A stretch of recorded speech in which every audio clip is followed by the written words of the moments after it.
Hey guys, welcome back. तो एक नई क्लास में आपका स्वागत है। और आज हम लोग कुछ सवाल करने वाले हैं। ये सवाल बेसिकली प्रीवियस ईयर क्वेश्चन है आईआईटी जैम के। लगभग हम लोगों ने आईआईटी जैम का जो सिलेबस है वो सॉलिड स्टेट फिजिक्स में कवर कर लिया है। इसमें एक आध छोटी चीज़ें और बची हुई हैं, इसको अपन धीरे धीरे आगे आने वाली क्लास में कवर कर लेंगे। बट आईआईटी जैम के पर्सपेक्टिव से जो मोस्ट ऑफ द सिलेबस है वो सॉलिड स्टेट फिजिक्स का वो अपन कवर कर चुके हैं। तो चलो कुछ सवाल देख लेते हैं इसी पे जो आए हुए प्रीवियस ईयर क्वेश्चंस हैं, और देख लेते हैं कि आप इसमें से कितना खुद से कर सकते हैं। मैं क्वेश्चन लिखूंगा, आप खुद से ट्राई करेंगे, फिर आप इसका सॉल्यूशन देखेंगे। ठीक है, तो चलो शुरू करते हैं। तो ये फर्स्ट क्वेश्चन आपके सामने नोट है, जो कि कुछ इस तरह से कि the ratio of second neighbour distance. आपके पास सेकंड नेबर डिस्टेंस और नियरेस्ट नेबर, आपको ये देखना है कि जो सेकंड नेबर डिस्टेंस है एफसीसी क्रिस्टल में, इन एफसीसी क्रिस्टल, तो एफसीसी क्रिस्टल में कोई एक सेकंड नेबर डिस्टेंस और जो नियरेस्ट नेबर डिस्टेंस है, इनके बीच का रेशियो आपको फाइंड करना है। कुछ ऑप्शंस आपको दिए गए हैं, इसी को हमें कैलकुलेट करना है। तो चलो फर्स्ट ऑफ ऑल आप वीडियो को पॉज करके एक बार खुद से इसको ट्राई करो, फिर मैं इसका सॉल्यूशन करता हूँ। हो गया? अब देखो किस तरह से इस क्वेश्चन को, ये जो क्वेश्चन है ये आईआईटी जैम 2008 में आया हुआ क्वेश्चन है, इसको एक बार हम खुद से कोशिश करते हैं। देखो फर्स्ट ऑफ ऑल एक बात जानते हैं आप कि जो एफसीसी क्रिस्टल होता है उसका जो फ्रंट व्यू होगा वो कुछ इस तरह से होता है। ठीक है, और आपको सामने से ये इस तरह से दिख रहा होगा। ठीक है, ये आपका फेस वाला, ये बीसीसी नहीं दिख रहा है, ये एफसीसी, यानी यहाँ पर एक सामने वाली फेस पर है, एक पीछे वाली फेस पर होगा। ठीक है, एक इस फेस पर होगा, एक इस फेस पर, इस तरह से दिखता है। समझ आ रहा है? तो बेसिकली होता क्या है एक्चुअल में कि इसको हम समझते किस तरह से, तो ये वाली तो हम दिखाते नहीं। तो कुल मिला के जो हमें फेस दिखती है वो कुछ इस तरह से दिखती है। ये कहते हैं ना टेडी बियर जैसा दिखता है, कुछ कुछ इस तरह से। ठीक है, एफसीसी क्रिस्टल कुछ इस तरह से दिखता है आपको। ये इसका एक फेस है। तो अब खुद ध्यान से देखो कि इसमें जो नियरेस्ट नेबर डिस्टेंस होती है वो दो नेबर जो नियरेस्ट हैं वो ये है, सबसे नियरेस्ट ये है। तो इनके बीच की जो डिस्टेंस लिखेंगे कुछ इस तरह से लिखेंगे। ध्यान देखो, ये जो पूरी डिस्टेंस है यहां से यहां तक की डिस्टेंस, ये स्क्वायर का डायगोनल है। और स्क्वायर के डायगोनल की जो डिस्टेंस होती है, ये जो लेंथ होती है वो क्या होती है, a√2। और ये पूरी अगर a√2 है तो आधी कितनी आएगी, a√2/2। बात क्लियर है? तो ये है हमारी सेकंड नेबर डिस्टेंस। तो सेकंड नेबर डिस्टेंस मान लो, इसको मान ले रहे हैं d1। ठीक है, तो सेकंड नेबर डिस्टेंस निकाल लिया हमने। अब क्या बोल रहा है, सॉरी मैंने कुछ गड़बड़ लिख दिया, सॉरी, ये नियरेस्ट नेबर डिस्टेंस, ये आपकी नियरेस्ट नेबर डिस्टेंस। तो इसको आप d2 मान लो, क्योंकि बाद में हमको नियरेस्ट निकालना है। दूसरी चीज सेकंड नेबर डिस्टेंस, यानी वो एटम जो इस एटम से थोड़ी ज्यादा दूरी पर है। देखो इसमें ये एटम तो सबसे पास वाले एटम है, उसके बाद कौन सा है, ये वाला एटम। बात समझ आ रही? तो इन दोनों एटम्स के बीच की दूरी इस वाले एटम के बीच की दूरी से थोड़ी सी ज्यादा है, और इस वाले की सबसे ज्यादा। अगर थर्ड पूछा जाता तो हम ये वाला ले लेते, इन दोनों के बीच की दूरी। ठीक है, तो इन दोनों के बीच की दूरी कितनी होगी, ये तो हमारा लेटेस्ट पैरामीटर, ये सिंपल a। ठीक है, यहां से यहां तक की दूरी पूरी कितनी होगी, a। तो d1 की वैल्यू कितनी है, a। ये हमारा क्या है, सेकंड नेबर डिस्टेंस। अब ध्यान से देखो, हम निकालना क्या है, d1:d2। जब d1:d2 करेंगे इसका मतलब क्या है, दिस अपॉन दिस, यानी a/a√2, और 2 ऊपर चला जाएगा, a से कैंसल आउट, कितना गया, √2:1, यानी आंसर कितना है इसका, √2। तो option D is correct. I hope आपने क्वेश्चन बिल्कुल सही किया होगा। ठीक है, तो इस तरह के क्वेश्चंस को हम अप्रोच करते हैं कि जो भी हमें सेकंड नेबर डिस्टेंस दी गई है वो निकाल लेंगे। फर्स्ट ऑफ ऑल ये पहचानना हमें खुद पड़ेगा वहां पे कि किस क्रिस्टल में second neighbour, third neighbour, first neighbour या नियरेस्ट नेबर जो होती है वो किस तरह से हम कैलकुलेट करते हैं। बात क्लियर? तो अगर नहीं हुआ था तो इसको आप नोट करो। अब चलते हैं अगले क्वेश्चन की तरफ। अब आते हैं हम अपने अगले क्वेश्चन पे। अगले क्वेश्चन को मैं नोट नहीं कर रहा हूँ, सिंपल मैं आपके लिए पढ़ के बता रहा हूँ, इससे समय काफी बच जाता है। तो अगला क्वेश्चन आपका ये है कि the monochromatic X rays of wavelength 1 angstrom are incident on a simple cubic crystal. एक जो एक्सरे है जिसकी वेवलेंथ कितनी है, 1 एंगस्ट्रॉम, ये एक सिंपल क्यूबिक क्रिस्टल पे गिर रही है। लैम्डा कितना दिया गया आपको, 1 एंगस्ट्रॉम। ठीक है, गिर किस पे रही है, सिंपल क्यूबिक पे। ठीक भाई, the first order Bragg's diffraction, यानी ऑर्डर कितना है इसका, 1 एन इज इक्वल टू 1। ठीक भाई, अगला क्या बोल रहा है, the first order Bragg diffraction from 311 plane, यानी HKL, इसकी वैल्यू कितनी दी गई है, 311। Alright, plane occurs at an angle 30 degree, यानी थीटा की वैल्यू कितनी दी गई है, 30 डिग्री। ठीक है, from the plane the lattice parameter in the crystal in angstrom. Lattice parameter आपको कैलकुलेट करना है कितना होगा। अब आप खुद देख रहे होगे ये आईआईटी जैम 2009 का क्वेश्चन है। किसका है? जैम 2009। आप जैम के लेवल का क्वेश्चंस का जो लेवल है उसको आप खुद एनालाइज करें कि किस तरह के क्वेश्चंस इसमें रेगुलरली पूछे जा रहे हैं। ठीक है, इस क्वेश्चन को आप वीडियो पॉज करके एक बार खुद से कोशिश करें। ट्राई कर लिया? अब देखो हम किस तरह से इस क्वेश्चन को अप्रोच करते हैं। हम सिंपल जानते हैं कि जो ब्रैग्स लॉ होता है that is 2d sin theta is equal to n lambda. ठीक है, और d क्या होता है? a by under root h square plus k square plus h square for simple cubic या किसी भी क्यूबिक क्रिस्टल के लिए 2a sin theta upon under root h square plus k square plus l square is equal to n lambda. n की value कितनी है? Simple 1, तो n को हटा दो। ठीक है, यहां से हमें निकालना क्या है? a की वैल्यू निकालनी है, तो 2a into sine theta sine 30 1/2 is equal to, इसको उधर भेज दो, लैम्डा इंटू लैम्डा की वैल्यू कितनी दी गई? रख दो फटाक से। लैम्डा की वैल्यू दी गई 1 एंगस्ट्रॉम, इसको एंगस्ट्रॉम में बना देंगे। देखो कैलकुलेशन को ना आपको टफ नहीं बनाना, आपको इजी रखना है उसको कैलकुलेशन को। ठीक है, तो H square plus k square plus l square इसकी वैल्यू रख दो। एच के एल यानी 3 3 9 10 11 रूट 11। ठीक है, 2 से 2 कैंसल आउट। ए की वैल्यू कितनी आ गई? Root 11 angstrom. अब देखते हैं हम अपने ऑप्शंस को। देखो ध्यान से, फर्स्ट ऑप्शन आपका है, ऑप्शन ए है 1, ऑप्शन बी है रूट 3, ऑप्शन सी है रूट 11/2, ऑप्शन डी है रूट 11। मिल गया? तो ऑप्शन कौन सा आपका करेक्ट है? Root 11। Option D is correct. बात क्लियर? तो इस तरह के क्वेश्चंस मैंने आपको जब ब्रैग्स लॉ सिखाया था तब खुद बताया था कि जो ब्रैग्स लॉ है इस पे आईआईटी जेईई में भर भर के क्वेश्चंस हैं। ठीक है, आप खुद देखेंगे आज प्रैक्टिस सेशन में कि हम किस तरह से इसके क्वेश्चंस को अप्रोच करते हैं। बात क्लियर? अगर नहीं हुआ तो इसको आप नोट करो।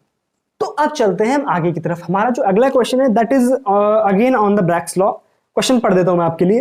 The value of theta eight which first order peak, value of theta आपको कैलकुलेट करना है। थीटा यानी जो एंगल है वो आपको कैलकुलेट करना है, ये हमें निकालना है। ठीक भाई, for which first order diffraction यानी n इज इक्वल टू 1।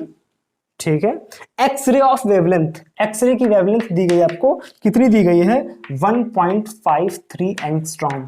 ठीक है, डिफ्रैक्शन करस्पॉन्डिंग टू 111 प्लेन यानी आपको HKL की वैल्यू दी गई है, कितनी दी गई है? 111 प्लेन। ठीक है, of a simple cubic structure with a lattice constant, आपको एक ही वैल्यू दी गई, लैटिस कांस्टेंट की वैल्यू दी गई है 2.65 एंगस्ट्रॉम। ऑलराइट, इज अप्रोक्सीमेटली, आपसे बोला गया है कि diffraction corresponding to plane simple cubic structure with a lattice constant is approximately, आपसे एंगल की वैल्यू पूछी गई है। ठीक है, तो एंगल की वैल्यू निकालने के लिए हम क्या करेंगे? फर्स्ट ऑफ ऑल मैं क्यों बताऊं, आप खुद से एक बार ट्राई करो। ठीक है, वीडियो को पॉज करो और क्वेश्चन को ट्राई करो। हो गया? अब देखो हम क्वेश्चन को किस तरह से करने वाले हैं। तो फिर से वही चीज, ब्रैग्स लॉ डायरेक्ट लिखेंगे, 2a by under root h square plus k square plus l square. ठीक है ना, डायरेक्ट लिख दिया डी की जगह पर ये, into sine theta is equal to n lambda. Question ये फॉर्मूला ये होता है। ठीक है, हमें सब कुछ दिया गया। ए की वैल्यू कितनी है? कहां गई कहां गई कहां गई? ये रही 2.65 एंगस्ट्रॉम अपॉन अंडर रूट के अंदर h square plus k square plus l square, ये क्या आ गया? Root 3 is equal to 1। समझ रहे ना, 1 1 1 सबका स्क्वायर करके जोड़ देंगे, कितना जाएगा? Root 3 is equal to n की वैल्यू 1 है, लैम्डा की वैल्यू कितनी दी गई है? 1.53 एंगस्ट्रॉम। करेक्ट है? देखो एंगस्ट्रॉम से एंगस्ट्रॉम क्या छूट गया, सॉरी साइन थीटा। ठीक है ना, साइन थीटा चल रहा था। अब कुछ बचा इसमें, क्या बचा? साइन थीटा को हम इस तरह से लिख सकते हैं 1.53 इंटू रूट 3 अपॉन 2.65। करेक्ट। अब आपके पास तो आईआईटी जैम के एग्जाम में साइंटिफिक कैलकुलेटर होता है, नहीं भी हो आपके पास अगर है तो आप इसको बिना कैलकुलेटर के सॉल्व नहीं कर सकते। ठीक है, तो आप कैलकुलेटर से इसको सॉल्व करेंगे और मैं डायरेक्ट इसकी वैल्यू आपको बताता हूँ कितनी आएगी। देखो इसकी जो वैल्यू आएगी दैट इज कहाँ गई कहाँ गई कहाँ गई, सॉल्व करने पर आई थिंक इसकी वैल्यू कुछ कट रहा है क्या, एक बार इसको सॉल्व करके देख लेते हैं। ये कितनी होती है? 1.732 1.732 ये सॉल्व करने पर आई थिंक आ रही है 1/2। मैंने कुछ छोड़ दिया, ये 2 छूट गया है, इंटू 2 इसको आप सॉल्व करेंगे, ये इस क्वांटिटी को आप सॉल्व करेंगे तो डायरेक्ट ये आएगा 1/2, जब आप कैलकुलेटर से भी सॉल्व कर सकते हैं और खुद से भी सॉल्व करके देख सकते हैं। साइन थीटा की वैल्यू अगर 1/2 आ रही है, दैट मीन्स थीटा की वैल्यू यहां से कितनी आ जाएगी, 30 डिग्री। बात क्लियर है ना? तो थीटा की वैल्यू यहां से अगर 30 डिग्री आ गई, यानी जो ब्रैक्स डिफ्रैक्शन हो रहा है उसमें जो ग्लांसिंग एंगल है वो कितना हमारा 30 डिग्री। अब देखो ऑप्शंस क्या क्या है इसमें, ऑप्शन है 15 degree, 30 degree, 45 degree and 60 degree. तो ऑप्शन आपको 20 में करेक्ट है। ये IIT जैम 2010 का क्वेश्चन है, जैम 2010। अब आप खुद देख सकते हो कि ब्रैक्स लॉ कितना इंपॉर्टेंट है for the perspective of IIT jam. बात क्लियर है ना? ये 2010 का क्वेश्चन है, इसको आप नोट कर लो। अब आते हैं मैं अगले क्वेश्चन की तरफ। अगला क्वेश्चन जो है IIT जैम 2011 का है, क्वेश्चन नंबर 4 जो है आपका जैम 2011 का है।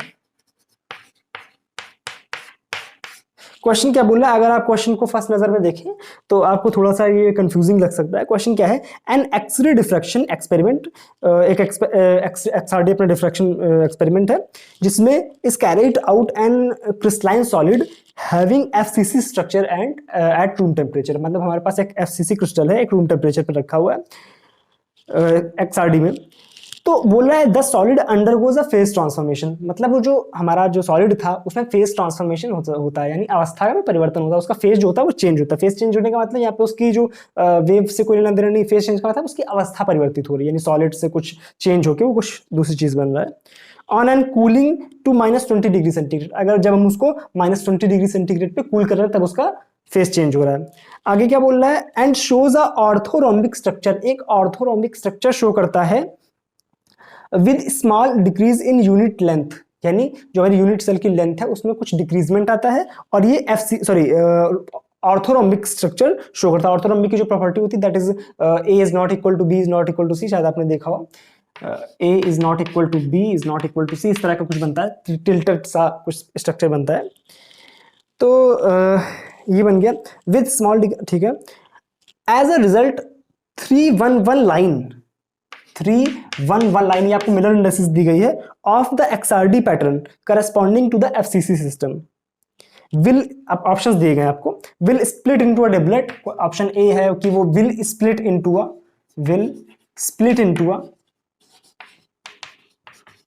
डबलेट। ऑप्शन बी है will split into a triplet. Option C है अनचेंज्ड और ऑप्शन डी है टू सेपरेट डबलेट्स।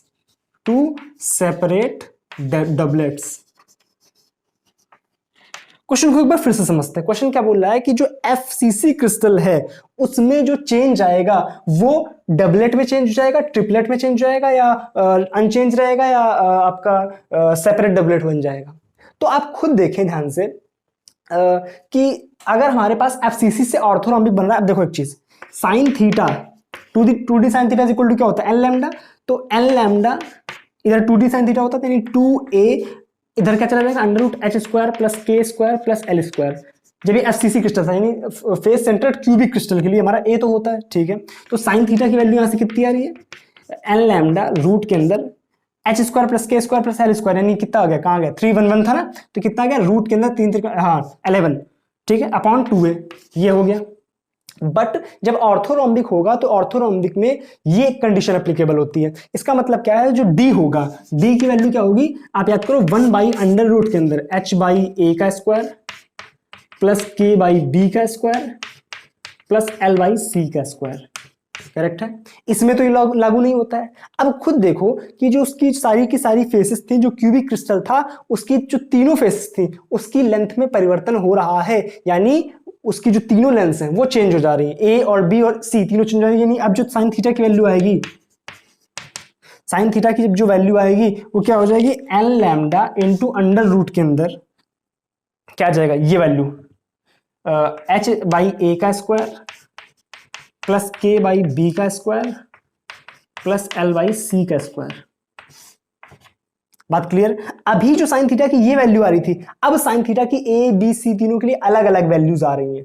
बात क्लियर है ना? इसका मतलब क्या है, साइन जो हमारा पैटर्न है दैट विल स्प्लिट, या सॉरी जो एफसीसी क्रिस्टल था that will split into a triplet, तीनों वैल्यूज चेंज हो रही हैं, इसका मतलब क्या है, वो ट्रिपलेट में चेंज हो जाएगा। बात क्लियर? तो ये जैम 2011 का क्वेश्चन था आपका। आई होप ये बात आपको समझ आई होगी। अगर कोई प्रॉब्लम है तो आप कमेंट सेक्शन में जरूर बता दें। अब चलते हैं हम नेक्स्ट क्वेश्चन की तरफ। अब चलते हैं हम अगले क्वेश्चन की तरफ, जो कि हमारा है 2012 में आया हुआ क्वेश्चन है। ये भी आपका एक्सरे डिफ्रैक्शन पर ही, यानी ब्रैग्स लॉ पर ही है। क्वेश्चन आपका जैम 2012 का है। मैं हर ईयर का क्वेश्चन उठा रहा हूं ताकि आपको समझ आए कि हर ईयर में किस तरह के क्वेश्चंस में पैटर्न बना हुआ है, कि हर साल किस तरह के क्वेश्चंस पूछे जा रहे हैं, रेगुलरली जिस तरह से पूछे जा रहे हैं। ठीक है, तो जैम 2012 में जो क्वेश्चन आया था वो किस तरह का था कि एन एक्सरे बीम, वही एक्सरे बीम है जिसकी वेवलेंथ दी गई आपको 1.54 एंगस्ट्रॉम, लैम्डा की वैल्यू दी गई 1.54 एंगस्ट्रॉम। बात क्लियर है? Is diffracted from the plane दिया गया आपको, किस प्लेन से वो डिफ्रैक्ट हो रही है, यानी HKL की वैल्यू दी गई 110।